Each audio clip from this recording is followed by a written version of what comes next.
Cosan, que acabou de soltar o seu relatório financeiro operacional, a companhia no ano enfrenta uma queda de mais de 16% nas suas cotações. Vamos comentar o resultado que não foi auditado, porém nós temos um bom resultado trimestral. Análise fundamentalista e no final do vídeo, gerenciamento de risco, o mais importante para o investidor. Vídeo rápido sobre Cosan, com código de negociação CSAN3 na Bolsa de Valores brasileira. Empresa essa que em todo período retornou 1.505% aos sócios, contra um retorno de apenas 300% do Ibovespa, principal índice brasileiro. Trazendo isso para o mundo real, um aporte inicial de apenas R$1.000 na companhia se transformou hoje em mais de R$16.000, aplicando a metodologia das 3 chaves do sucesso que eu sempre trago para vocês em todos os vídeos. Sempre lembrando que na parte de baixo de todos os vídeos eu deixo uma lista de indicação de livros que você tem que obrigatoriamente estar lendo antes de investir em alguma ação, antes de entrar no mercado de capitais.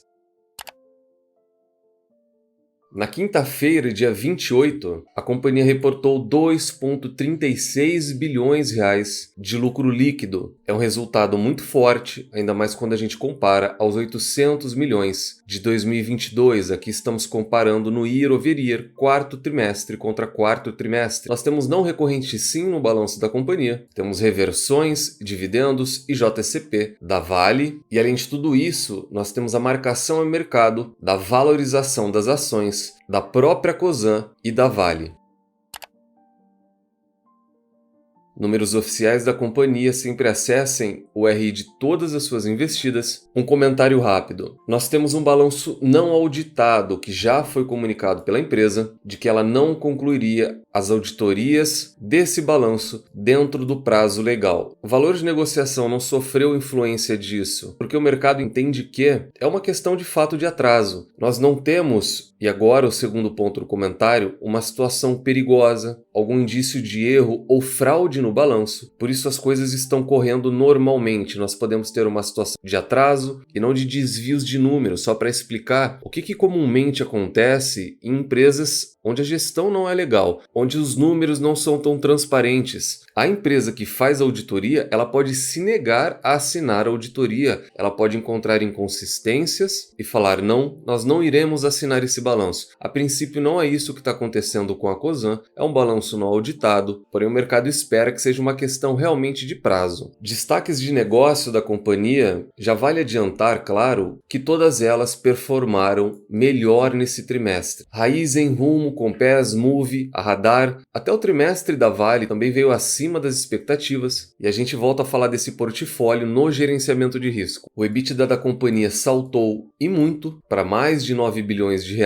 a dívida da companhia subiu, a relação dívida líquida versus EBITDA foi para 2,4 e a alavancagem da companhia, dívida líquida versus EBITDA, ela ainda está saudável, ela está na casa de 2 vezes. A dívida bruta está estável. Vale o comentário, ponto positivo aqui é a dívida da Cosan 8. Essa linha verde, ela vem diminuindo muito. Por que isso é importante? Porque aqui a gente fala de tudo que diz respeito à Vale. E dentro do cronograma de amortização, os próximos 3 anos, a companhia não tem vencimentos muito altos. Fluxo de caixa da companhia. Caixa equivalentes aumentou bastante, foi de 2,4 para quase R$4 bilhões.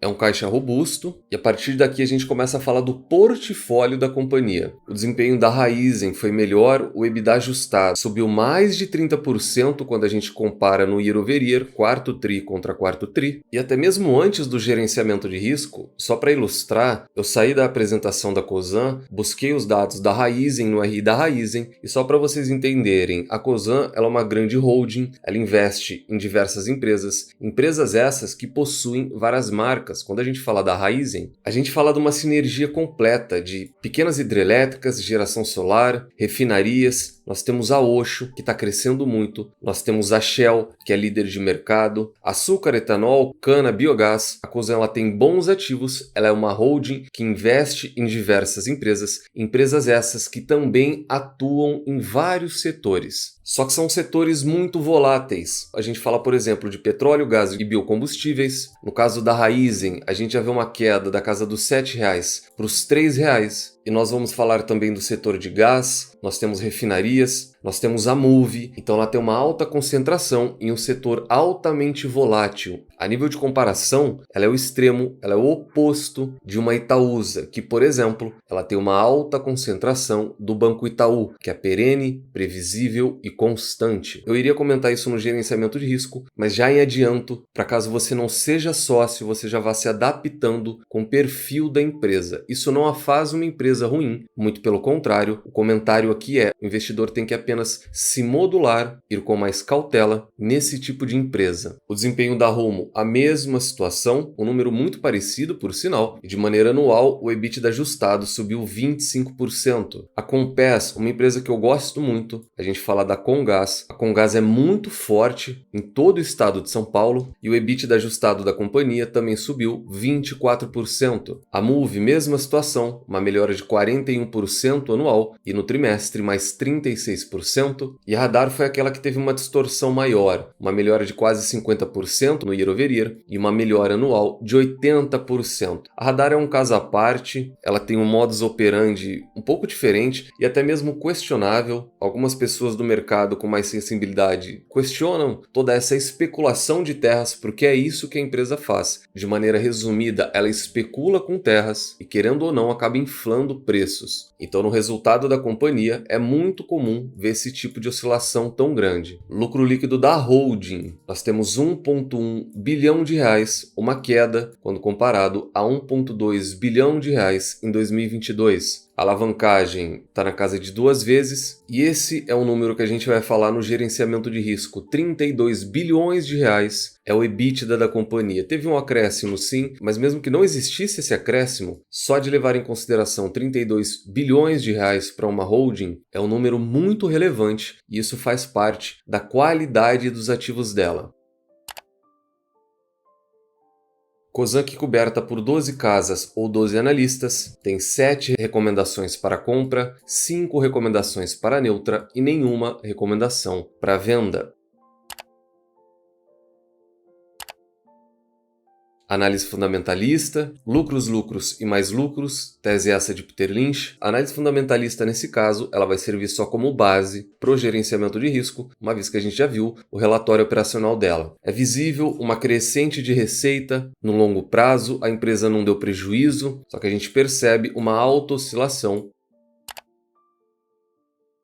Quanto ao ROI, Return on Equity, tese essa de Warren Buffett, ela tem uma média histórica relativamente baixa, de apenas 13%, e aqui a gente enxerga toda essa volatilidade que eu comentei na DRE, até estarmos no retorno negativo atual. Dividend Yield, tese essa de Benjamin Graham e Luiz Barsi Filho, ela tem uma média histórica de apenas 3% de remuneração. E aqui eu inicio a matéria principal desse vídeo, que é o porquê se tornar sócio da companhia. Gravem esses números, uma média histórica baixíssima e o atual menor ainda. Nos últimos 3 anos, a companhia remunera menos do que 3%, 1%, 1%. Gerenciamento de risco esse pessoal, individual e intransferível. Portanto, falamos da Cosan, uma empresa de commodities cíclicas. Ela é uma holding e ela está extremamente exposta ao setor cíclico e ela obtém nota 3, sempre lembrando que notas 3, 4 e 5 são boas, ótimas e excelentes empresas, respectivamente. Pontos positivos e negativos da companhia, a questão da qualidade, a minha opinião, e principalmente o motivo ideal do investidor para se tornar sócio dela. Pontos negativos, ela é uma companhia imprevisível e isso não a torna uma empresa ruim, é simplesmente a exposição dos ativos que a holding tem. É um setor volátil, sensível e ela é uma empresa que, ao contrário do que vem sendo disseminado, ela não remunera bem. Pontos positivos, apesar da inconstância, e essa inconstância tem que ser sabida pelo investidor, tem que ser aceita, por isso a sua exposição na empresa tem que ser adequada ao seu nível de risco. Apesar da inconstância, ela cresce em receita e em lucro lucro ao longo dos anos. E acima de tudo, como ponto positivo que eu vejo da companhia, uma vez que ela é volátil e ela não remunera bem, a gente vem para aquilo que é não tangível, a gente sai da parte de múltiplos, fundamental e numérica, a gente vai para aquilo que é não tangível, a gente entra em Charlie Munger. Eu gosto muito dos ativos que a holding se expõe. Volatilidade à parte, uma empresa cíclica à parte e remuneração à parte, a gente fala de uma empresa que é sócia da Vale, a gente fala de uma empresa que é sócia da Raízen, porém não só da Raízen. Indiretamente, ela é dona da Osho, indiretamente, ela é dona da rede Shell, ela é sócia e dona da Rumo Logística e não para por aí. Só que apenas esses já dá para ter uma ideia que a gente fala de empresas líderes de setor. A última avaliação que o Itaú fez sobre ela, ele iniciou a cobertura sobre a Cosan, foi no ano passado. Abre aspas aqui em cima. O Itaú recomenda a compra da companhia. Ele considera ela uma empresa barata. Esse é o único ponto que eu falaria para vocês descartarem. O barato ou caro, ele é individual. Faça a sua análise e o seu estudo. Porém, eles recomendam a compra com base em um portfólio forte, porque ela é uma empresa que reúne um portfólio com fortes perspectivas de crescimento, fecha aspas. O portfólio atual da Cosan é formado por empresas líderes de setor, com atuação consolidada no setor de energia e que podem catalisar crescimento de energia renovável. Eles destacam ainda que a empresa há muito tempo é liderada por uma equipe de gerenciamento conceituada e que empregou sua estratégia de forma precisa e consistente, muitas vezes para escolher os cavalos vencedores, fecha aspas. Aqui o que eles fazem é um elogio à gestão e um elogio ao portfólio da empresa.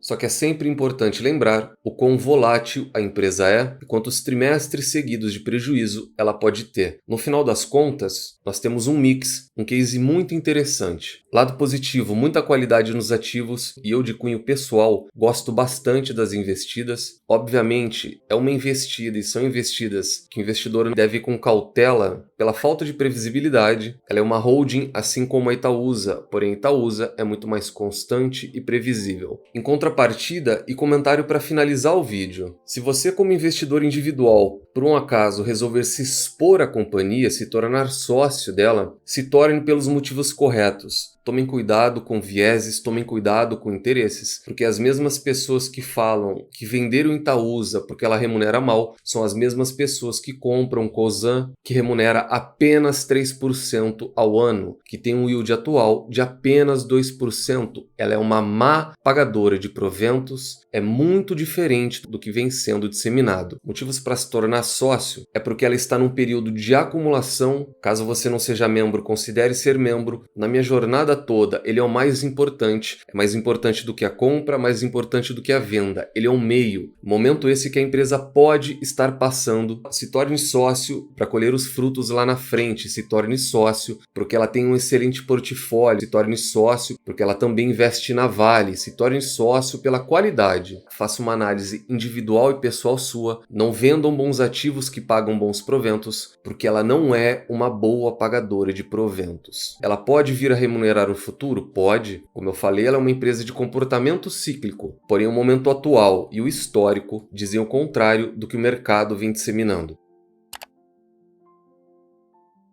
Portanto, hoje falamos da Cosan, uma empresa volátil, com uma rentabilidade de razoável para baixa, que não remunera bem os acionistas, muito pelo contrário, ela é uma má pagadora de proventos. Em contrapartida, a gestão vem fazendo um bom trabalho recente, dívida controlada e é uma holding que investe em excelentes ativos, ativos de liderança no setor que eles atuam. Enxergando no horizonte mais distante, de médio a longo prazo, o investidor pode ter um excelente retorno na companhia. Deixa no comentário se gostaram ou não com a avaliação que a gente fez dela no canal, se são sócios ou pretendem ser sócios da companhia. Nunca se esqueçam das 3 chaves do sucesso. Encontre excelentes empresas a preços atrativos, com uma excelente gestão e nunca mais as vendam. Tranque as 7 chaves. O Value Investing foi e ainda é a melhor maneira do investidor pequeno, individual e até mesmo pobre multiplicar o seu capital na Bolsa de Valores. Nos vemos no próximo vídeo e até lá!